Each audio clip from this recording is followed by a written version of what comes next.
Okay, YouTube is cranking up, and it's just about the top of the hour. Let us know if you Oh, can hear us on YouTube. weather on the nines and traffic on the tens. Woohoo!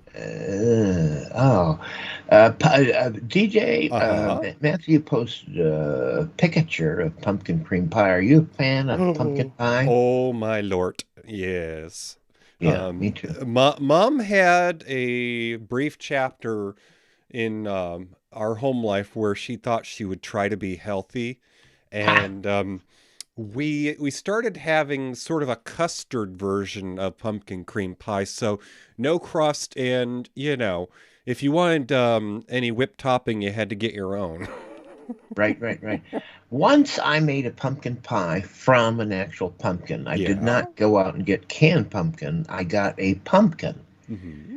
And all the straining that you have to do to get all the fibers out of it Uh-huh. was absolutely exhausting. Oh. I came out with the pie, and it was fine.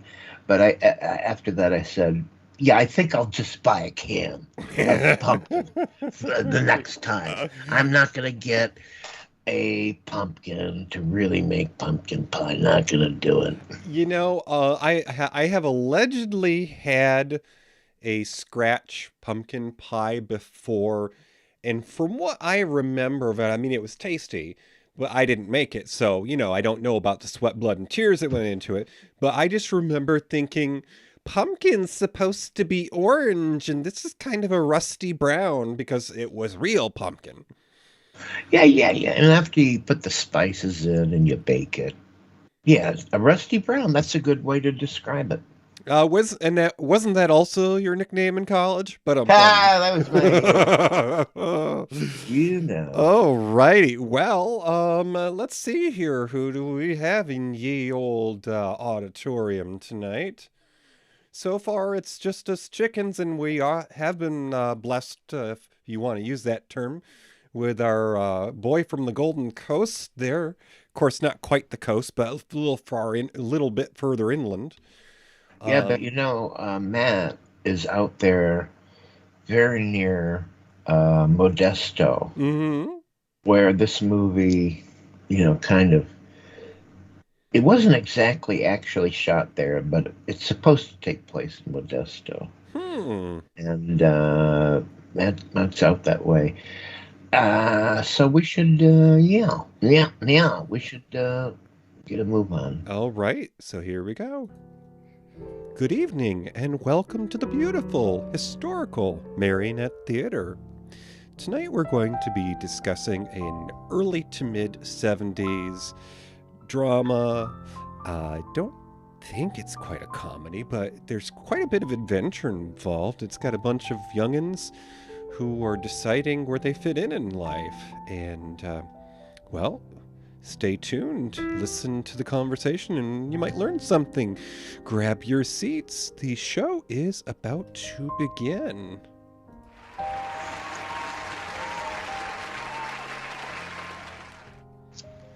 Well, good evening.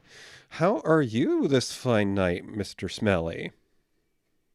Did good because the temperature's turned down, and we are now at a reasonable autumnal temperature. Thank you very much. Oh, quite so. I mean, there was a time when we used to call this something that's sort of racist, but I've been told it's okay to call it El Nino. So we had a hot spell for a little while there, and I will tell you what, I had some pretty good timing with my yard work because I did the mowing, and then like right that night it started downpouring. Oh yeah. Did you get the mowing done? Oh, I did. But there's an interesting thing that happens when it's been cool out and then it gets hot. All the bugs decide that they're going to try to come in.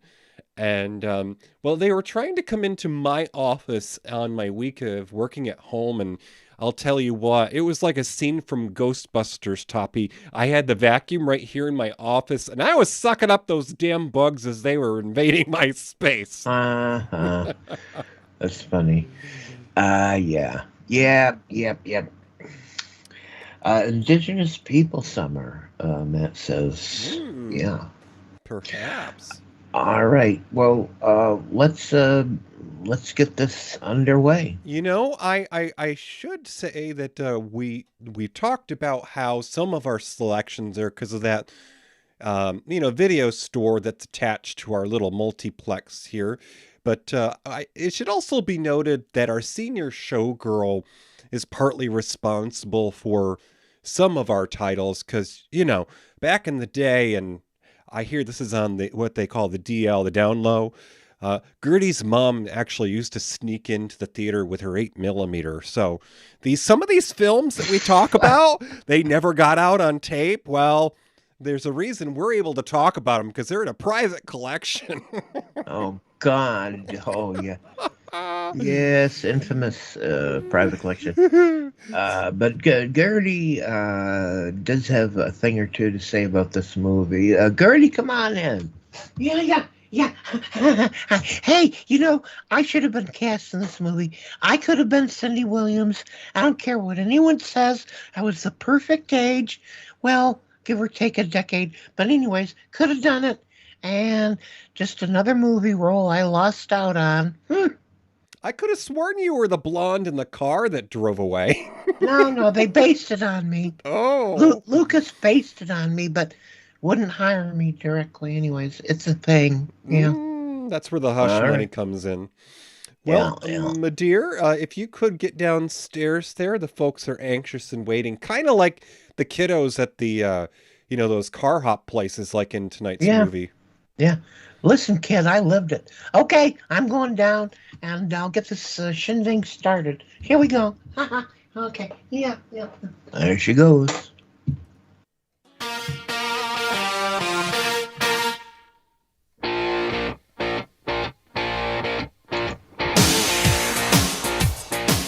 Kurt is the good son who's always done what's expected of him.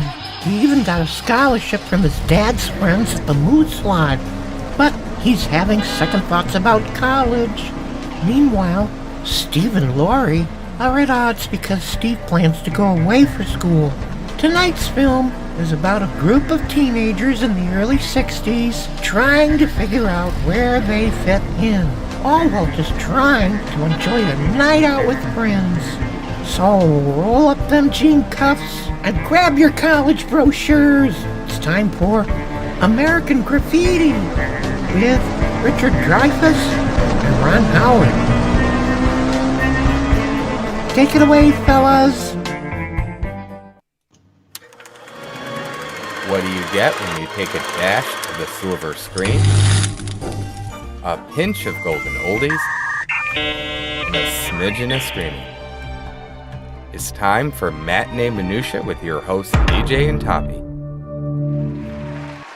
Okay. Well, so, there are some kind of important things about today and sort of this day in history.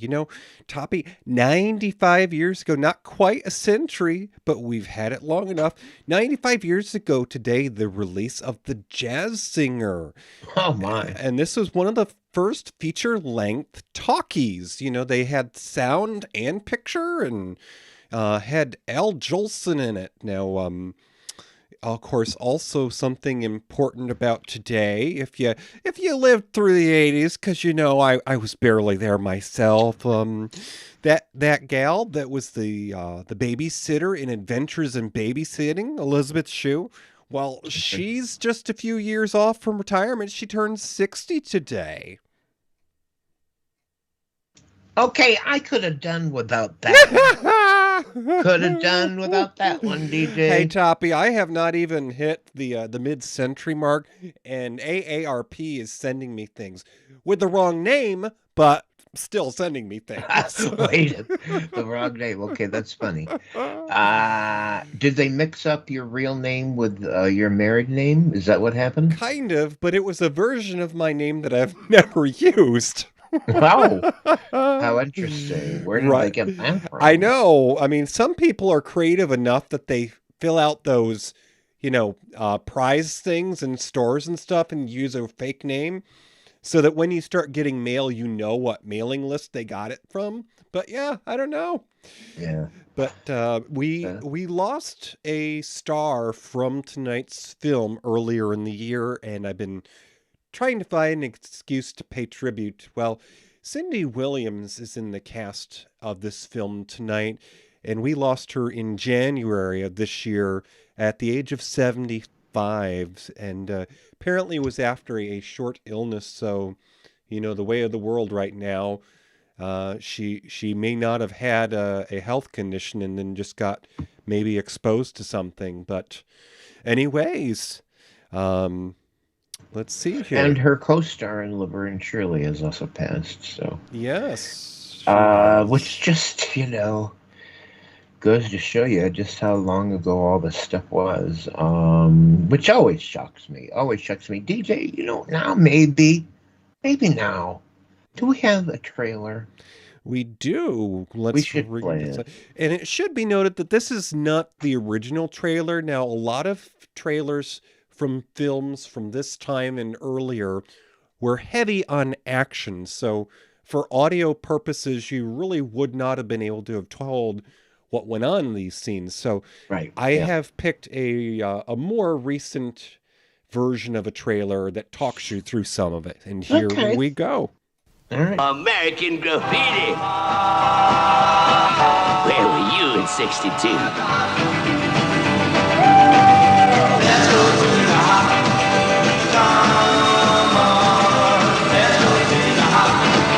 Grab that special one and jump into your candy-colored custom or your screaming machine, cruise downtown and catch American Graffiti. American Graffiti. Baby, what's that? It's a movie. Can you dig it? Can you dig it? Go back in time. Where were you in '62? Is that you in that beautiful car? Jeez, what a waste of machinery.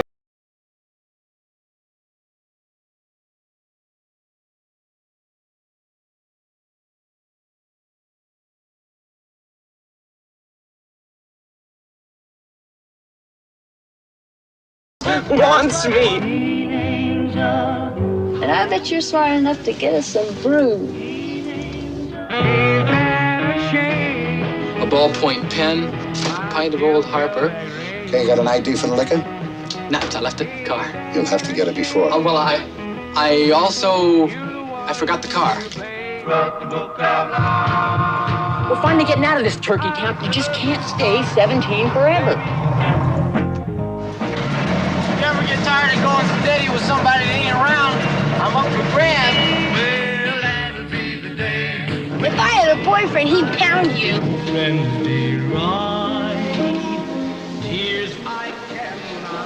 What's wrong? Go to hell. Get your boogaloos out, baby. The Wolfman is everywhere. 16 candles. You know Toby Juarez? We killed him last night. Excuse me, I think we've had an accident. Well, I won't report you this time, but next time just watch it, will you?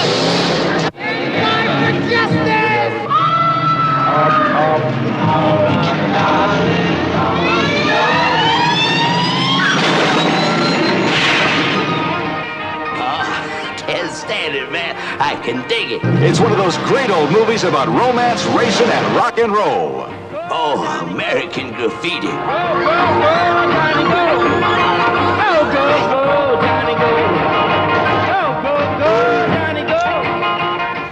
American Graffiti. Where were you in '62? Okay, that was a trailer for the film for tonight from 1973, American Graffiti. Now, you might have heard some fairly distinctive voices in there. The narration was done by Wolfman Jack, who was a very well-known radio DJ at the time there. So it certainly sets the tone for nostalgia and for something of the past. And along those lines, Toppie, I think you've got something to say about talking about the past? Well, you may be alluding to something we talked about, but too vague for me, DJ. I'm not sure what you're asking. What happened in the world the year this film came out? We're going to... Okay, that's what you wanted me to say. All right, yes. Okay, yeah, so... Talking about 1973, what was going on?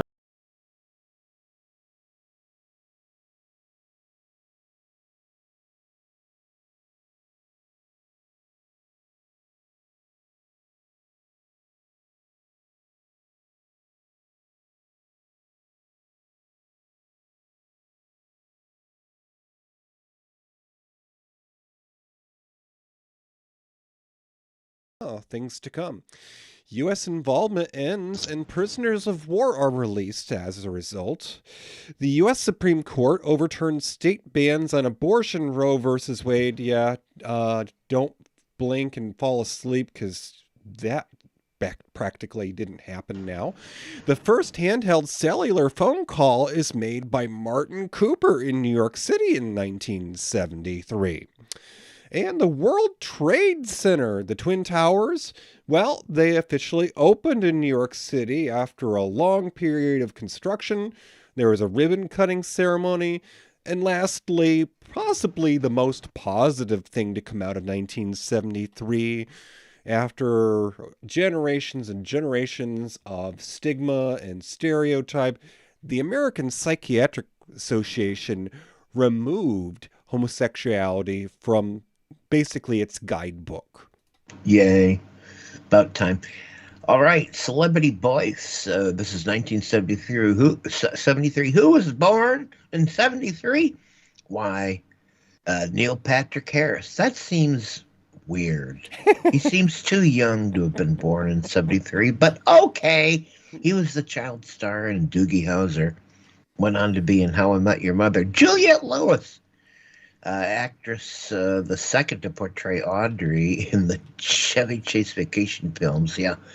And Kristen Wiig.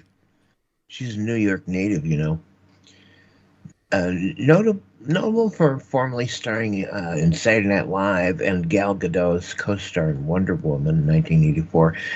Dave Chappelle, born in 73. Doesn't seem possible, really. Outspoken comic and transphobe. Okay. Outspoken comic and transphobe.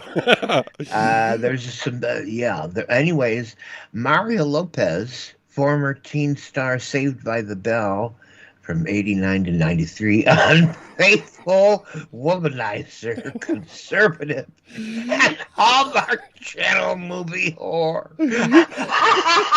Someone was editorializing while writing this shit.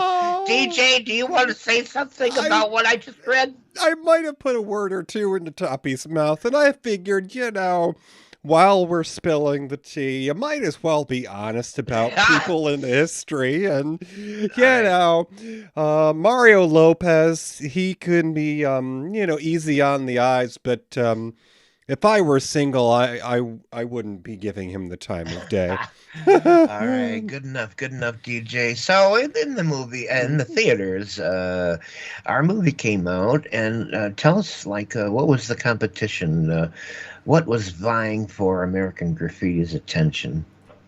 Okay, so American Graffiti was a theatrical release. It was a movie in the theaters, in the cinema, whatever you want to call it, on the silver screen.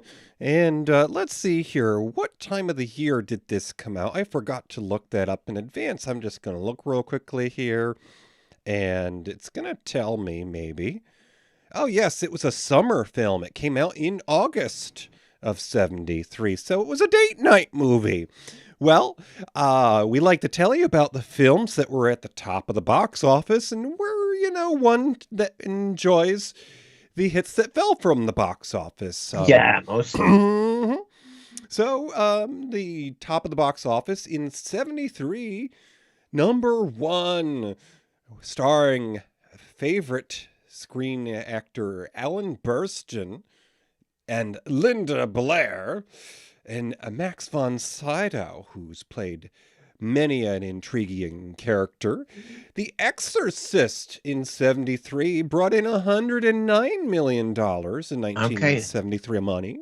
That was number one. Mm-hmm. Number two, what was number two? Number two, well, if you can imagine the pairing on this cast, Robert Redford and Paul Newman, and a little-known character actress that I enjoy, Eileen Brennan, in a film called The Sting, which brought in $90.1 million that year.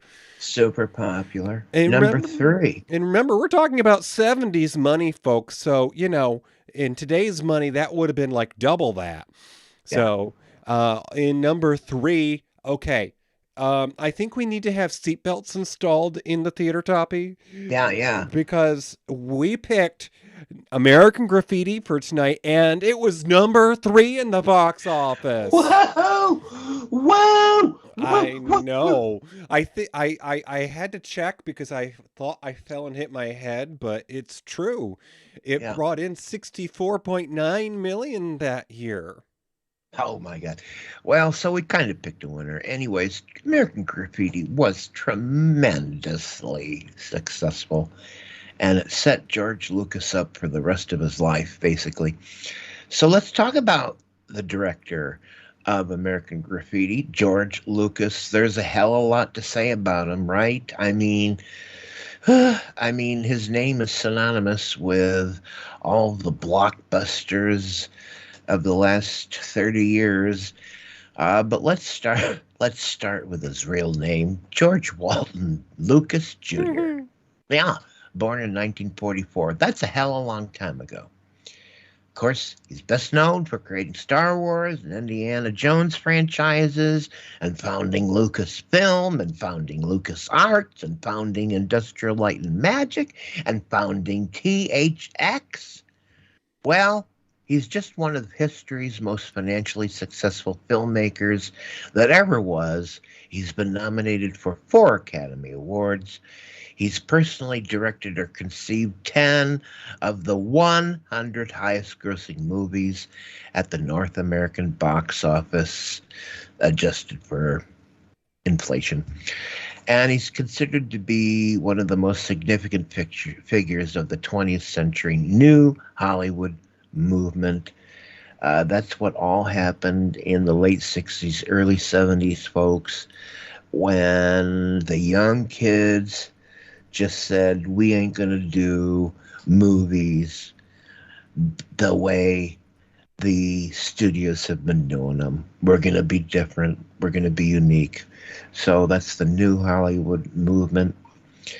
And for the most part, Lucas has remained an independent filmmaker away from Hollywood for the rest of his career. He was born and raised in Modesto, California, where our movie takes place tonight, although it wasn't exactly filmed there in reality. Lucas recalls attending Disneyland during its opening week in July 1955. Now, wouldn't you just know Lucas would have been there for that? Because that's all about magic and fantasy. Wouldn't you just know? He was this dorky kid interested in comic books and science fiction and television programs and like the Flash Gordon serials. And, long before Lucas ever began making films, Lucas wanted to be a race car driver. In a lot of ways, folks, American Greedy. American Graffiti is very autobiographical for Lucas. This was his life. This was all the kids' lives back then, but this was Lucas's scene. He cruised those streets. He loved cars. He wanted to be a race car driver. And he spent most of his high school years racing around on underground circuits at fairgrounds and hanging out at garages, tinkering on cars. Oh my God. This is what kids did back then.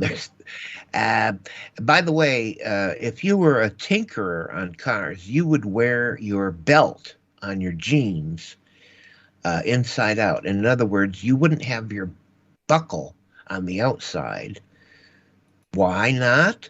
You would reverse it so it was on the inside, because when you were leaning over your car, you didn't want your belt buckle to scratch up your car. Jesus, don't you guys know nothing? Anyways, here's one of the things that I think is fascinating about Lucas. It was a few days before his high school graduation. Lucas was doing what he usually did. He was driving around fast in a souped-up car, and another driver broadsided him. His car flipped several times before it crashed into a tree. The only reason Lucas survived was that his seatbelt snapped and he was ejected before the tree, and his life was saved, but he required emergency medical treatment. This was his come to Jesus moment, where he was this crazy high school kid working on cars. He's then put near to death. And after that, he has to decide, where the fuck do I fit in? What am I going to do with the rest of the life? What does life even fucking mean? And that's when Lucas started to plan on going to an art school. And shortly thereafter, he declared to everyone who knew him that he'd be a millionaire by the age of 30. He attended Modesto Junior College. He studied anthropology, science, sociology, and literature, other subjects.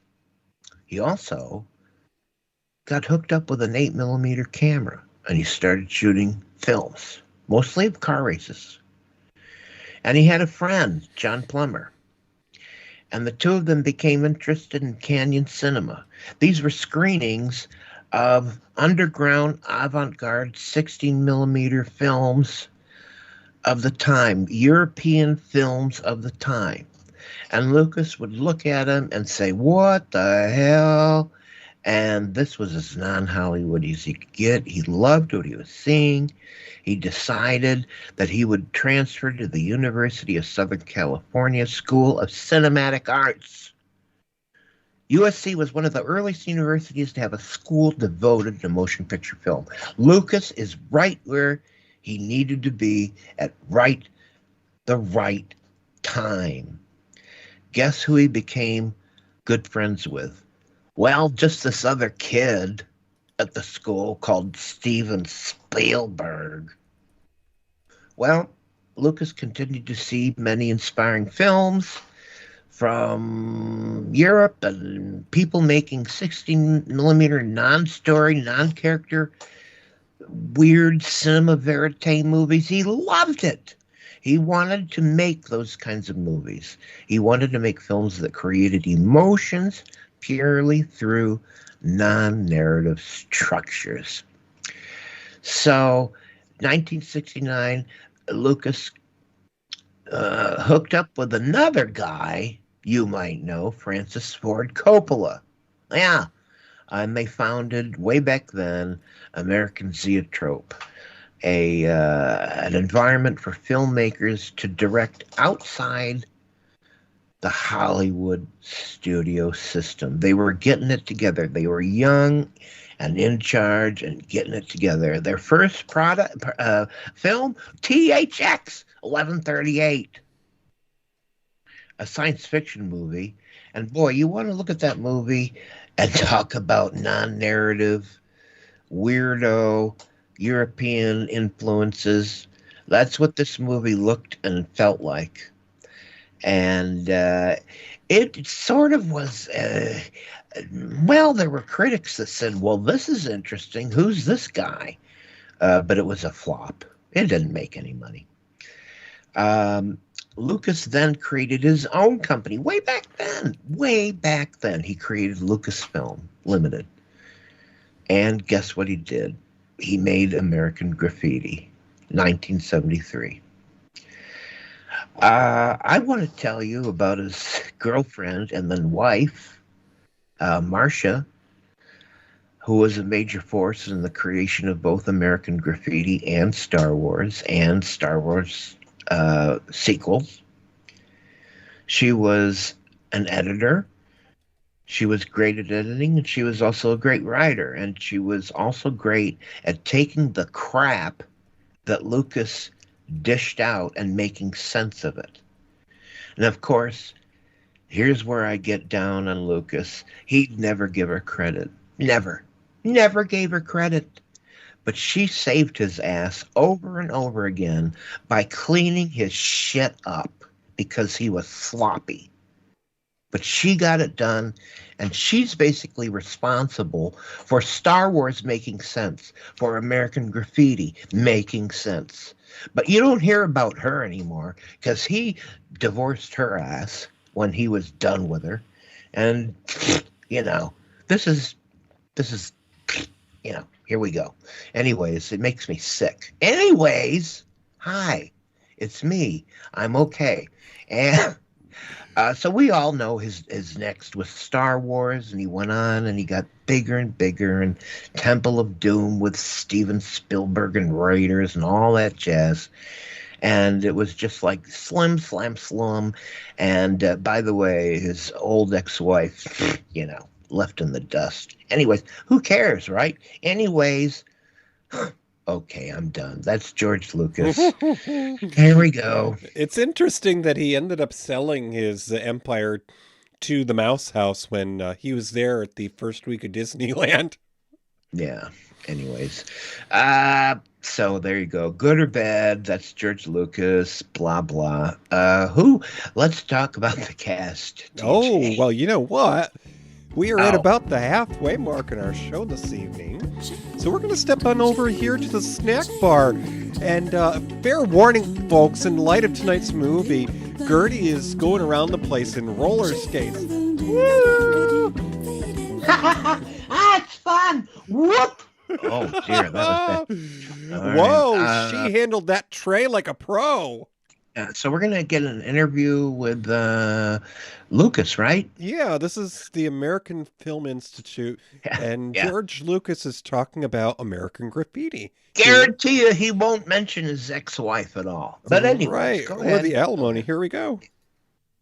I guess the anthropologist side of me never went away, and I was very interested in the fact that in the 70s, when I was working in the film industry, obviously we've been through the 60s, and that whole innocence of the 50s, the mating rituals of the 50s, the uniquely American mating rituals of meeting the opposite sex in cars was very fascinating to me. I really liked this kind of lost ritual that had gone on in the United States between 1940 and basically the beginning of the 60s. And I saw the beginning of the 60s as a real transition in the culture, the way, because of the Vietnam War and all the things we were going through. And I wanted to make a movie about it. And I had always liked the idea of Fellini's film, I Vitelloni, which is kind of the same issue about growing up and about taking responsibility and moving out of the house and that whole trauma. It was one of the themes that was in my first film, THX, and I wanted to expand on it. Francis had said, why don't you do a regular movie, because THX was pretty out there for a theatrical film. And Francis said, you can do a regular movie. Why don't you do a comedy? Why don't you do something that's really accessible to people? And so American Graffiti was the closest thing I could think of to an accessible movie. And the problem was that the studios didn't see it that way. They said it was, not about anything. There was no story. You couldn't tell 4 different stories and cut them up like that to where you intercut them and they weren't related to each other. They said that was impossible. They said you couldn't put that much music in a movie. It was just, you can't just have a music track going through the whole thing. There were a lot of issues that were very controversial at the time that kept it from being made. And so for 2 years, I struggled to get it off the ground and get it made. And finally, I got a studio to approve the project. They liked the script. They wanted me to do it. But they needed a name to go with it. And then Francis came back after doing The Godfather and said, I'll, stand up and be the producer on it. Then I panicked and realized that I needed a better script and hired some friends of mine to rewrite it and make it work. Well, I spent a great deal of time casting. I worked for about 6 months seeing thousands of kids, have them just come through one after the other, talk to them for about 2 minutes, get a sense of who they are, then narrow that down to a bigger group that I would bring back and talk to in more depth, and then eventually do readings, and then eventually go into doing screen tests. In that process, sort of weeded out, and I would do screen tests with different groups of people working with different people. So I was really looking for an ensemble cast. I was really looking for a group and how they would react to each other and how they fit together as a group rather than individually. Well, I think the hardest thing was that it was all at night. It was a very short schedule. It was 28 nights.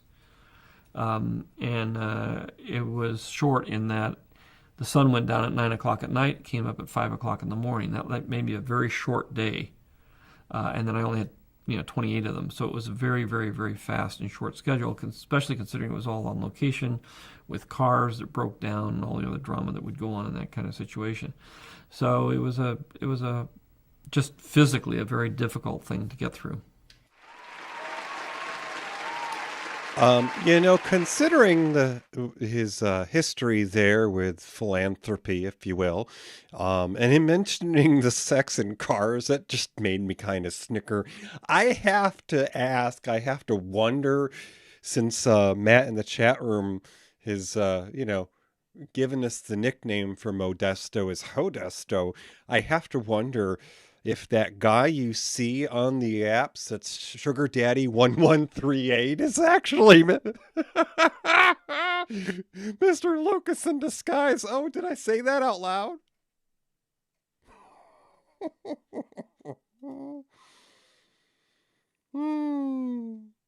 Oh, shit, I had my microphone all off all that time. You missed all the wit and wisdom that I had in conjunction with what you just said. Anyways, make no mistake, what you saw in American Graffiti was all about car culture and all about sex and cars. Make no mistake.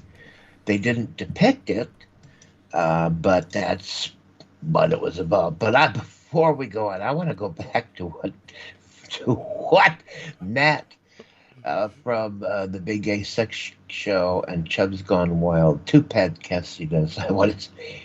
He talked about milk and Pepsi as a beverage together.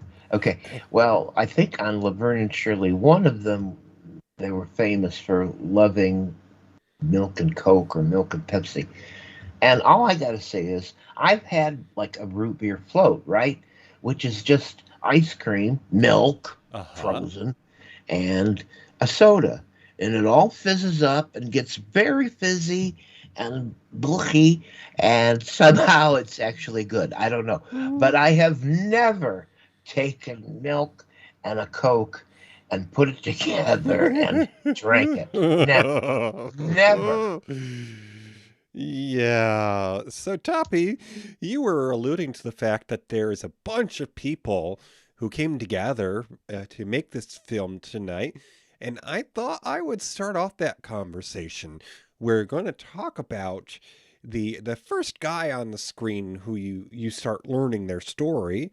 It's a very young Mr. Richard Dreyfuss. Now, oh, he's so young. Yes, he plays a character who we just know as Kurt. And, Richard Dreyfuss was born and raised in Brooklyn, New York. His parents were a restaurateur and an attorney, and then an activist. That's not 3 people, folks. It wasn't that modern of a marriage. The dad was a restaurateur and an attorney, and his mom was an activist. Now, Richard Dreyfuss began acting on television during the mid-'60s, with appearances on such shows as Gidget, the thing that started Sally Field's career, He was also on an episode of Bewitched and a personal favorite, That Girl, Marlo Thomas's show. Now, American Graffiti was the early days of his career. It was actually only his fourth film. And just prior, in the same year, in 73, he would appear in a film called Dillinger.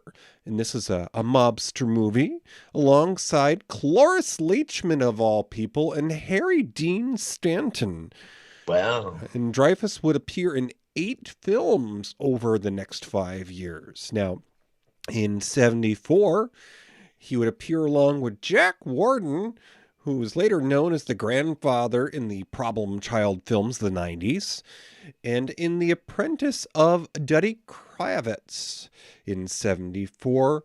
And in 75, well, he shared the screen with up-and-coming Roy Scheider in a box office smash there, Jaws. And in 77, he got another notch on that box office smash. He got in with Terry Garr in a film called Close Encounters of the Third Kind. And this was a Steven Spielberg film, if you haven't seen it, folks. Legendary to this day. And in 77, he was also in a film with Marsha Mason, one of my personal favorites, in The Goodbye Girl. And this was originally based on a Neil Simon play. Oh, I loved that movie. Yes. And by 1986, Dreyfuss would be cast in the iconic Down and Out in Beverly Hills with Bette Midler. Call 911! Yeah. Call 911!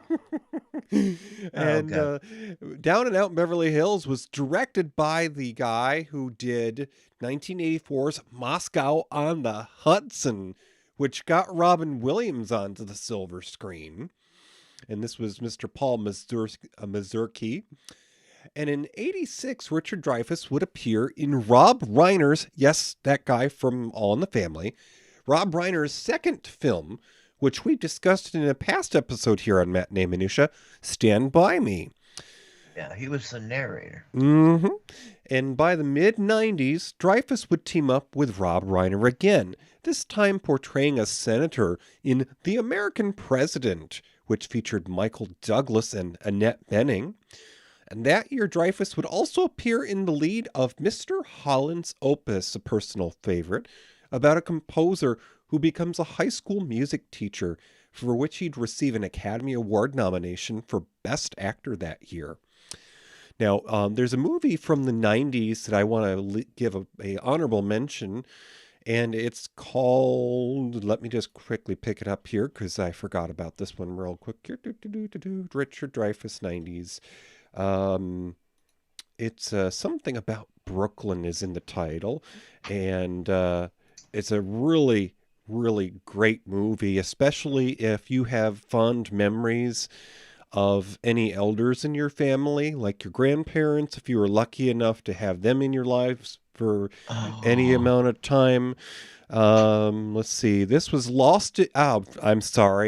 different borough, Lost in Yonkers. And this has Mercedes Ruehl, who was the mom in the Karate Kid movies. But the storyline of Lost in Yonkers was in the summer of 42.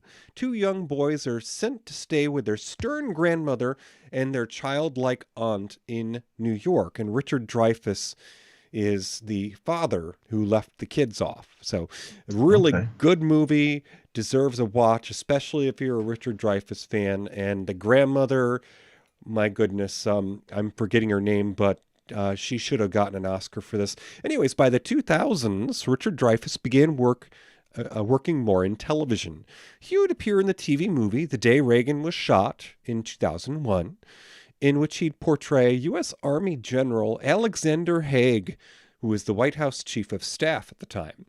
And then in 2007, he would have a role in the Sci-Fi Channel's Tin Man, which was a Wizard of Oz-inspired series, along an up-and-coming artist Zooey Deschanel and Alan Cumming. By 2010, he would have a series of appearances on Showtime's Weeds show about an enterprising housewife in Southern California, starring up-and-coming Mary Louise Parker, who some of you may know from Fried Green Tomatoes. among other things. And in 2011, Dreyfuss had 4 appearances in the NBC series Parenthood, which of course starred Craig T. Nelson and the lovely Lauren Graham. More recently, Dreyfuss has appeared in Murder at Yellowstone City in 2022. Storyline of that was a former slave arrives in Yellowstone City, Montana, a desolate former boomtown now on the decline, looking for a place to call home. On that same day, a local prospector discovers gold and is murdered. To date, Richard Dreyfuss has 131 acting credits, and he's still going, folks. There you go. Personally, for many, many years, I thought Richard Dreyfuss was a bit of a tool and really full of himself and without humility. I think he was. I also think that he's matured and gotten a little more humble over the years, and I kind of like him now. I just never felt good about the way he portrayed himself in real life, and I just think he's gotten to be an all around better person as he's gotten older. Anyways, we're going to move on to Ron Howard. He played Steve in American Graffiti. His real name, Ronald William Howard. He was born in 1954. He's an American director, producer, screenwriter, actor. Boy, done everything. Most of you know Ron Howard started his career as a child actor before transitioning to a career as a director, which is what his life has been now for 30, 40 years or whatever. And his total career has been like over 6 decades long now. He's received 2 Academy Awards. 4. This is not nomination, kids. These are awards. 2 Academy Awards. 4 Emmy Awards. 2 Golden Globe Awards. And a Grammy Award. What the fuck was that for? DJ, do you have any idea? Anybody? What did he win a Grammy Award for? Anyways, he was awarded the National Medal of Arts in 2003. He was inducted into the Television Hall of Fame in 2013. He has 2 stars on the Hollywood Walk of Fame. That's for his contributions to film and television. And who knew? Who knew that his first theatrical movie as an actor would be a stupid-ass movie called Eat My Dust? But it was.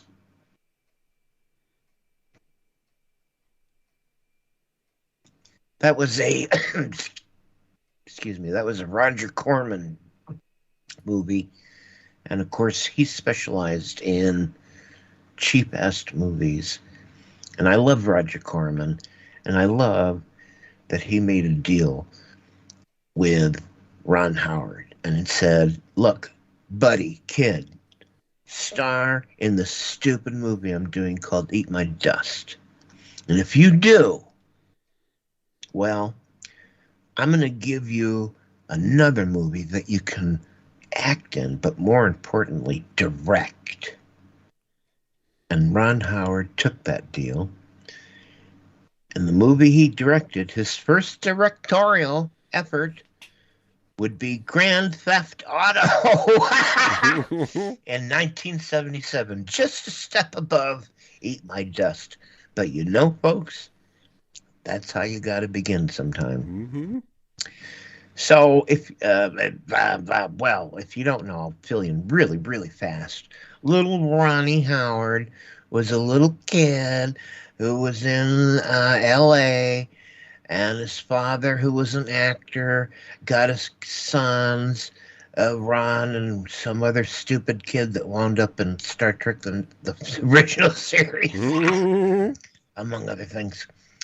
And he would be in an episode of The Twilight Zone. But he would gain national fame for playing Little Opie Taylor, the son of Sheriff Andy Taylor. That was Andy Griffith, by the way, on the sitcom called, conveniently, The Andy Griffith Show. for 8 whole years, from 1960 to 68, where you literally saw this little kid grow up to be a much older little kid, but he was much older, right? After 8 years, he was, very older. During this time, he also appeared in the 1962 musical The Music Man, which was a critical commercial success on the big screen. And after Andy Griffith went off the air, well, little Ronnie Howard, who was, starting to be a teen, well, he wound up in many, many, many, many television appearances up to 1973. And then his big break, our movie tonight, American Graffiti, his big break. And later, that movie would lead to him becoming a household name for playing Richie Cunningham on the sitcom Happy Days, which relies totally on the success of our movie tonight, American Graffiti. So Happy Days went on astonishingly with Ron Howard from 74 to 1980. Can you believe it? By the way, 1980 is when Ronnie Howard said, bye-bye, because I've had just about enough of this. And besides, I got other plans. The freaking show went on for another 4 years. It ended in 1984. Good God. At any rate, somewhere in there, Howard got to play the second lead in a John Wayne's final film, The Shootist.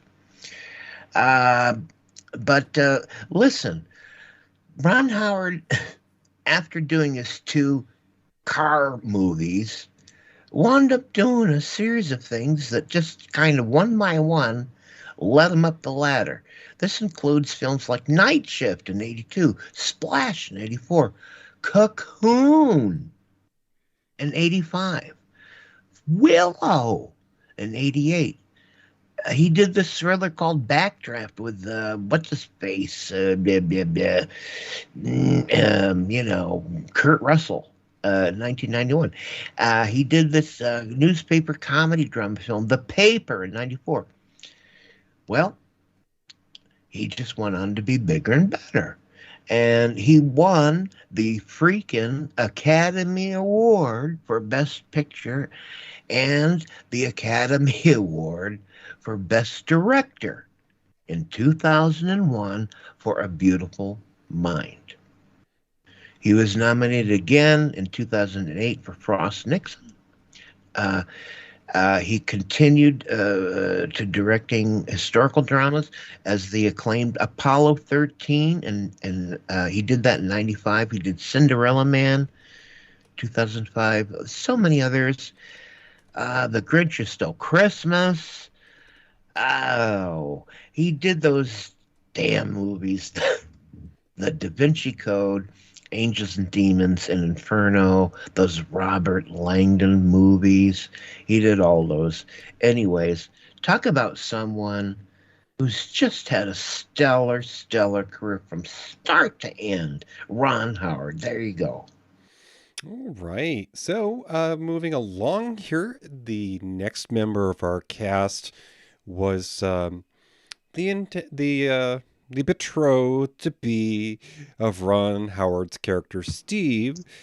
And the character's name was Lori. Now, this was played by Cindy Williams. And Cindy was born in California.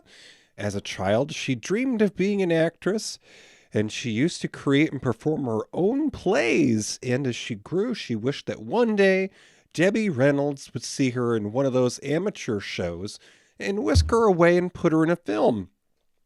Another thing that brought show business into her life was her alcoholic father's imitations of comics like Jackie Gleason and Milton Berle.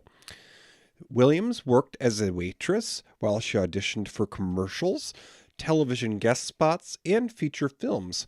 Her first step to fame was a movie in which she tap danced with Gene Kelly. Well, she stepped on Gene Kelly's foot, Oops. which left her really embarrassed. But she landed important film roles early in her career then. So Williams began acting on television in the early 70s, including guest appearances on The Nanny and the Professor in 71. Oh, I love The Nanny and the Professor. Did you ever see that? I have not. Oh. And then later in the same year, she starred in 6 episodes of a short-lived series called The Funny Side. Now, American Graffiti was actually Cindy Williams' 6th film, although probably her biggest part at the time. And in the same year, in 73, she would also appear in The Killing Kind, which was a film about an ex-convict with an appetite for violent relationships with women. Now, if I were her then, I probably would have gotten a new agent right after that film. But anyways, over the next 5 years, she would star in 3 films, including, with Gene Hackman, The Conversation in 74, which was directed by Francis Ford Coppola.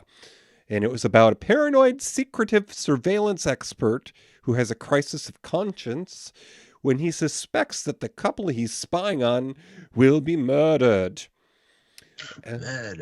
In 75... Cindy Williams would star in Mr. Rico, and it was a film with Dean Martin in which a San Francisco attorney was hired to defend a black militant accused of murder. As a result of her work on American Graffiti, Cindy Williams was cast alongside Ron Howard as a recurring guest on Happy Days, and she had 5 episodes along with her co-star Penny Marshall. Back in 75. Good Lord. They were guested on that show 5 times before Laverne and Shirley. Holy Jesus. Yeah. And the following year in 76, they were teamed up in a sort of spin-off named after their own characters, Laverne and Shirley, which was similarly nostalgically set to American Graffiti, although Laverne and Shirley took place in the 50s, like Happy Days. So Williams would leave Laverne and Shirley after a long run in 1982 when, they moved the show to Hollywood. But it was for good reason. She was leaving to be the mother of her first child, her daughter. Cindy Williams would star in 1 film and 2 television shows over the next 5 years. So, getting back on her feet. But this included something called Euphoria in 84 with Harry Dean Stanton. It involved, flying saucers and... God, I vaguely remember that. Yeah. And in 85, she starred in Joanna. Now, this was a TV movie which was actually a pilot for an unproduced series. It was about a woman who moves to the city to be with her boyfriend, and then after getting dumped, she gets a job as the head of a trucking company. And that was back in 85. I think that that's a little modern for 85. I would like to think something like that would have worked, within a decade of that. But anyways, she would continue to alternate working on television and an occasional movie into the 90s. In 89, she would star alongside, coincidentally, Tom Skerritt. And it was in Big Man on Campus. Now, this was sort of an update to Hunchback of Notre Dame, but it was set in UCLA. Now, in 1990, Williams would star, and this is why Tom Skerritt's ironic. In 1990, Cindy Williams would be cast and star in an unaired pilot for the Steel Magnolias film. They were trying to make it into a TV series. Wow. I can totally see why those characters and that location could support an ongoing TV series, but I'm kind of glad they never made it. And, due to the magic of the internet, folks, if you're curious, you can actually find on YouTube the unaired pilot with Steel Magnolias. And it's actually quite interesting to see Cindy Williams play the mother role in that part. Did she have a southern accent? Well, of course. All right. So thereafter, Williams's work would include occasional guest appearances on shows such as Lois and Clark and Touched by Angels, an Angel in the 90s. Oh, Touch. No, that's a risque it's show. not the unauthorized biography of George Lucas. Wow. In 2000, I have to grab a little drink here. Oh my goodness, as we get some nice pictures of Tom Skerritt in our chat room, because we do this live, folks, and we're on YouTube, but drop by, click on the blue mask, the game controller on our webpage. That's Discord, our chat room. And Matt from Chubb's Gone Wild and Big Gay Sex Show has put some eye candy in the chat room. So one momentito. Okay. In 2000, after 18 years, Cindy Williams would divorce her husband, Bill Hudson. Now, this guy was a musician, but he'd also been previously married to Goldie Hawn. So, he stuck around the business. And in the decade before Cindy's passing, because we did sadly lose her this year at the age of 75, Williams would average at least one TV appearance every year.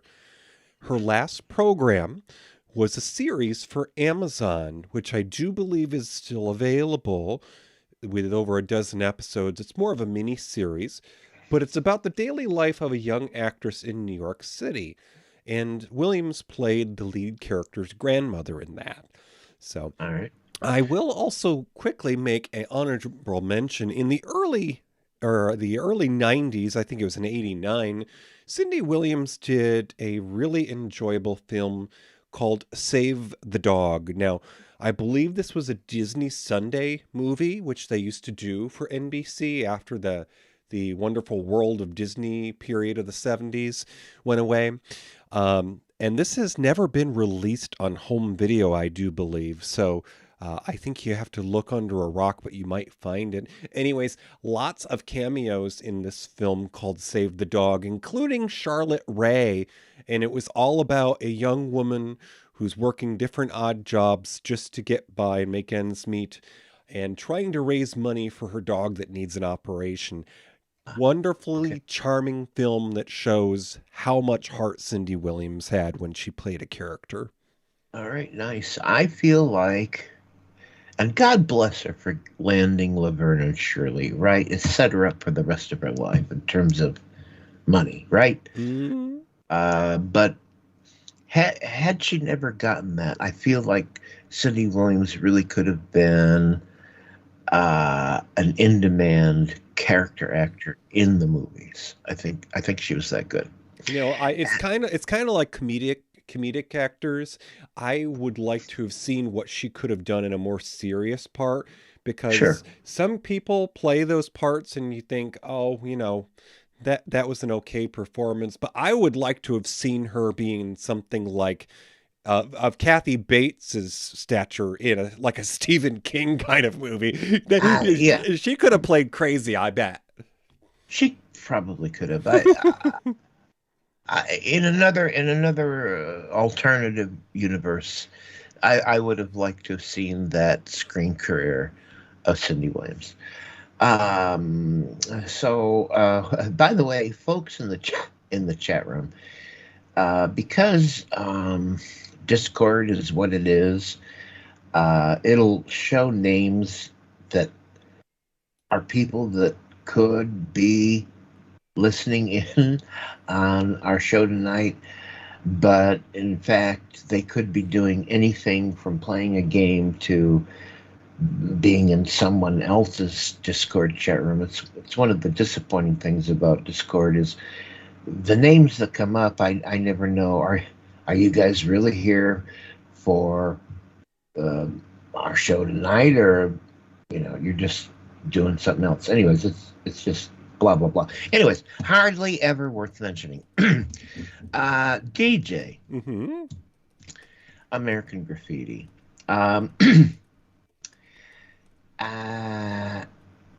interestingly enough, this was a very important movie for my parents. Mm-hmm. They were the right age to have been youngsters when, they could see themselves in this movie. So that always tickled me.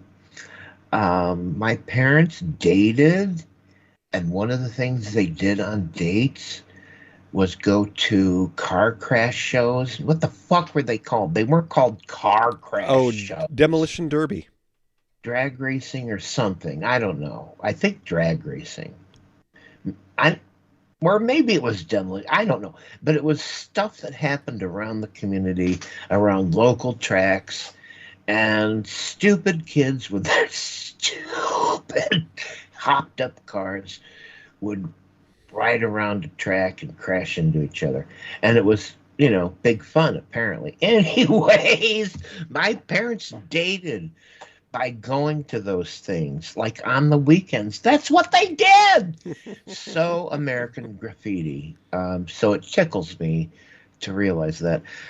For me, the nostalgia that this movie brought up isn't all. I mean, I was born in 1962. I kind of remembered the music and shit that was being played.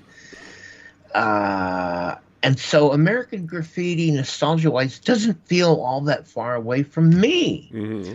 So I enjoyed it. I particularly enjoyed that this movie looked and felt like nothing else. Yeah. It was this intercut thing where there were several stories going on at once, and you would just go from one character to the next group, and you'd go back to the first group, and you'd go back, and you'd go back and forth, and it was all on this night on the streets of the city, and the music. By the way, there's a soundtrack, of course, to American Graffiti that was incredibly popular. But if you listen to the music in the movie, almost every song is distorted because you're hearing it on multiple radios of all the cars on the street. And you hear that music very, very distorted. And it's almost present in every scene in the background, one way or another. Maybe it's really faded out, and it's really, really in the background, or maybe, but it's all distorted as if you're hearing these songs come out of everybody's car radio. It's amazing. It just gives you this sense of time and place that's incredible. The end. Well, the nostalgia factor certainly is real because, my folks didn't meet, with the car scene and the cruising, but they did meet at a roller skating party. Around that time, probably. But, something that I find interesting is how the local Greasy Spoon, I guess you'd call the diner, Mal's Diner. Yeah, that they end up going to in this has those little pull-up stations with the menu, and the car hops come out and serve your food right at your car window. But right. Yeah, go ahead. I was just going to say, but what were they doing to get to the car, Toppie? Well, they were on roller skates, right? Is that what you're saying? Yes. Now, I don't know if it still is that way, but there is a similarly styled chain of restaurants called Sonic, and you pull up to a space outside the restaurant, and you've got an order board there, and they do have people that bring out your food. Now, 10 plus years ago, I remember going to one, and they used to have people on roller skates or roller blades. Yeah. And I remember living next door to one, so it was practically my kitchen for a time. But they would have signs outside for the employees to let them know that there was going to be a visit from corporate and that they needed to be on their skates. Okay. Because it's part of their theme. Well, you and I and Billy and Tommy have been to Sonic several times on our way through Pennsylvania, and there was never anybody on roller skates. Right. I think that would be an OSHA violation, possibly. Yeah. Now, here's the thing about Mel's Diner in American Graffiti. It was all part of that incredible car culture where, first of all, having a hopped up classic car, like it was just like everything everyone wanted. And at that time, cars were mechanical enough that you could learn how to build them and make them go and stuff. It was way before all the computer shit entered cars. And you could learn with a wrench and a whatever to get cars going and hopped up and all that. And it was just a thing. It was a thing. It was a total thing. Besides, you could have sex in them. It was post-World War II life for teenagers. And it was a huge, huge deal, especially in California and Modesto and everyone. And so, well, sure, some enterprising person would think of making a restaurant to cater to all those rodsters. So sure, McDonald's originated in California. Well, that was just a place where people could pull in with their cars and get a goddamn burger. Well, Mel's Diner, same thing. Anyways, car culture. It was huge. It was a whole deal. Let's talk about the end of the movie, DJ, because we do have to wrap this up. Yeah. The end of the movie puts a somber cap on everything that we saw through this whole time, and we know that we're watching teenagers at a time in their lives where everything's changing. They've got to make decisions on where they're going to go to college, if they're going to go to college, if they even can go to college, or college isn't for them, whatever. They've got to make all these decisions. Everything's on the line. They've got to leave friends, maybe, lifelong friends. And that's what some of them do. And the really somber thing is at the end of this movie, you realize that the Vietnam War is right there. And the characters that we've just watched cavort around the screen as their young, hot selves, having sex, riding around, getting drunk, they're going to go into Vietnam. And some of them aren't going to come back. And that's the sober ending of this movie. And it's a little bit of a slap in the face and like it just brings you around. It just brings you around from that time when you're riding around, and then there's the Vietnam War, and it really lands a blow. It really is impactful. It's really strong. It's a strong ending. Now, I have not seen it, but I am aware that just a few short years after this, they actually made a sequel to continue the story, and is that my understanding that it fleshed out the backgrounds of more of the characters? Apparently, it was a total flop and a failure. I don't think George Lucas had anything whatsoever to do with it. But it did attract the same actors to come back: Ron Howard, Cindy Williams, etc.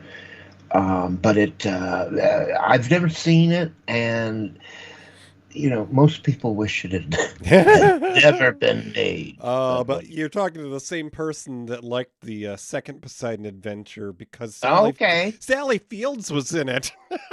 So are you saying you've seen it? Not yet, but I want to. I kind of need to, because I have that affinity for the hits that fell from the box office. Right. I get you. I get you.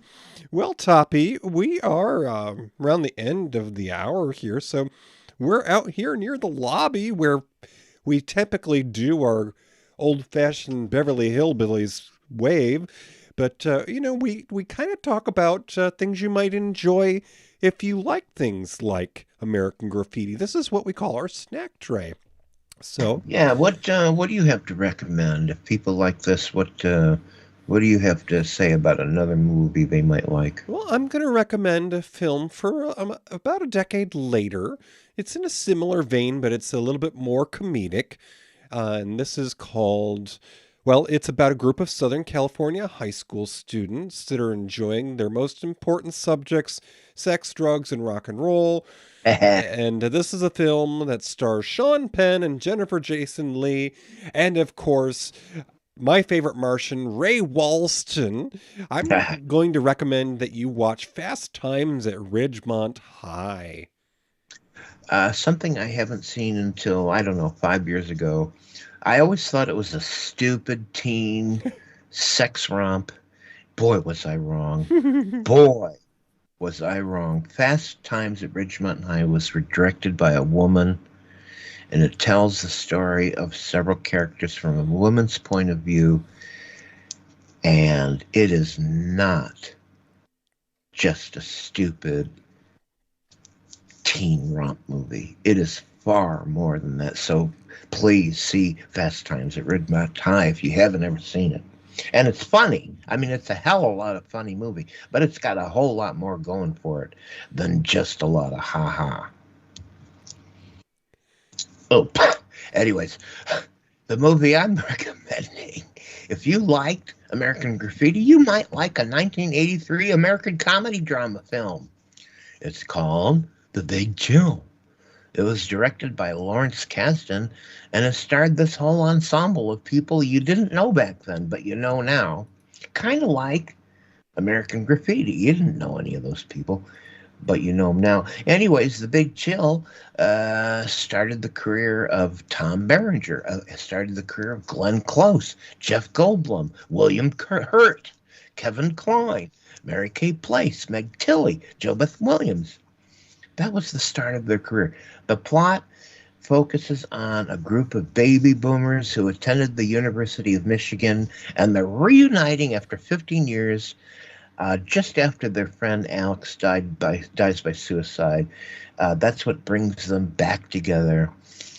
And just like American Graffiti, The Big Chill had an acclaimed soundtrack, and the movie, has scene after scene that features this music of that day, and it features tracks by Creedence Clearwater, Revival, Aretha Franklin, Marvin Gaye, The Temptations, The Rolling Stones, Three Dog Night. Anyways, it's a lot like American Graffiti in all those respects, just a very different time. So if you liked American Graffiti, you might like The Big Chill. Okay. So, we are out here at the lobby, and of course, there's lots of things that went on here before, including magic acts. And, well, we want to know what's happening next. So, Toppie, grab that bag of coins for us. I'll grab that bag, GJ. Yeah, baby. Here we go. All right, here we go.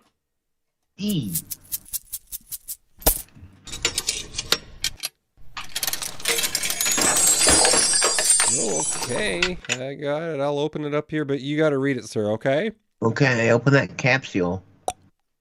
We got big time special effects here, folks. Listen, next time on That Namusha, it's by the producer of the original Battlestar Galactica. It stars former star of NBC's The Doctors. We're talking about Gil Gerard and the burgeoning television star Aaron Gray. What are we talking about? It's a late 70s action-adventure sci-fi television series. A 20th century astronaut emerges out of 500 years of suspended animation into a future time to become Earth's greatest hero.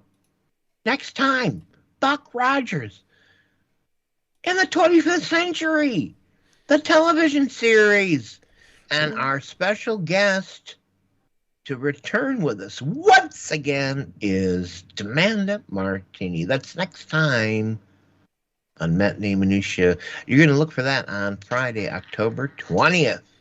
Oh, yay! Oh, I'm looking forward to seeing Demanda because, we will likely be discussing the fashions of the 70s. That Gil Gerard, Aaron Gray, but Aaron Gray still loves to go to those science fiction conventions. I got snowed in with her once, and she really, yes, back in 2006, there was they call it a storm of the century. It was actually at the hotel that we go to, which of course is closing now after some 60 years of existence. But Aaron Gray actually did a Tai Chi class that she took. She took donations for charity. Oh, you mean just to fill time and keep you busy? Yeah, because we were all stuck at the hotel. The convention was only supposed to be a weekend, but most people couldn't get out for at least another 2 or 3 days after because the governor closed the highways.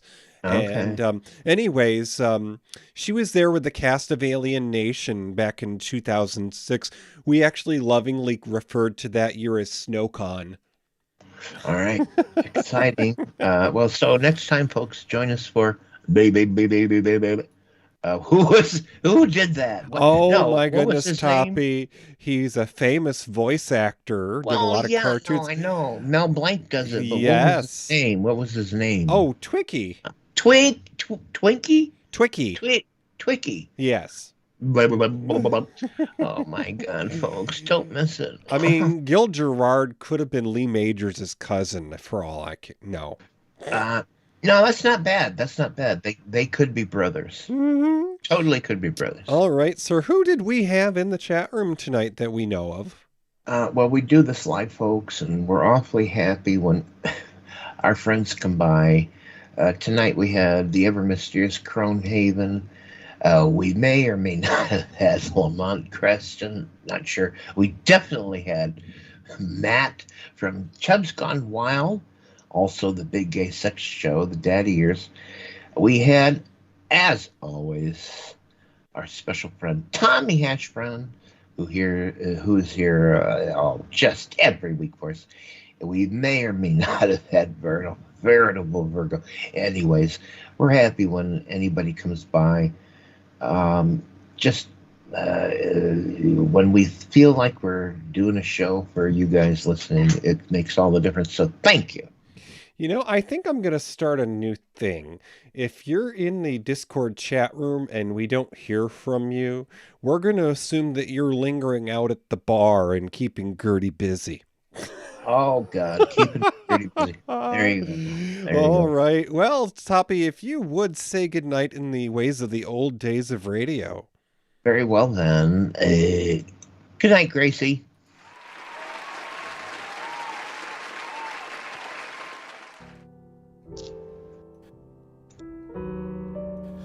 Thank you for listening to Matinee Minutia.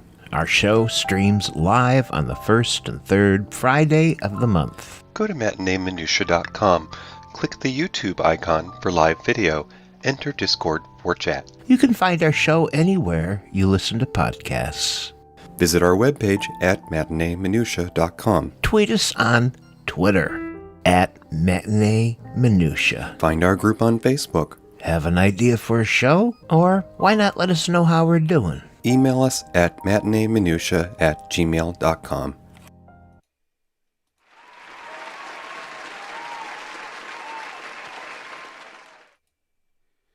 Okay, stopping the recording and